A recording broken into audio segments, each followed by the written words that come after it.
దేవేంద్ర, నా సహనం క్షణక్షణానికి తగ్గిపోతోంది, జాగృతమవుతోంది. సర్వశ్రేష్ఠ జలంధర భగవానుడి క్రోధం.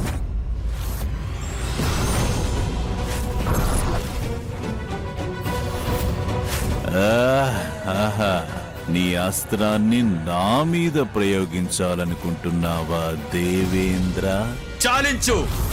ఇంత మూర్ఖత్వం పనికిరాదు జలంధర.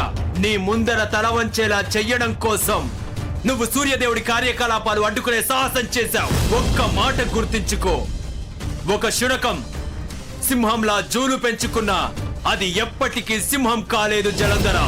అదే విధంగా నిన్ను నువ్వు మహాదేవుడు అనుకున్నంత మాత్రాన ఎప్పటికీ మహాదేవుడివి అవ్వలేవు. మహాదేవుడు కావాలని నీ ఈ కళ ఇప్పుడే కలగా మారిపోతుంది జలంధర. సరిగ్గా చెప్పావు నీవు. పాలన పూర్తవుతుంది. నాది కాదు, ఆ మహాదేవుడిది. తను సరిగ్గా నాలాగే ఉండొచ్చు, అంత మాత్రాన తనే భగవంతుడు అనుకోవద్దు. మీ అందరి అసలైన భగవంతుడు నేను. అందుకే బలహీన దేవతలారా, మీ పదవులు నిలబెట్టుకోవాలంటే నా ముందు తల వంచక తప్పదు, నాకు తల వంచక తప్పదు.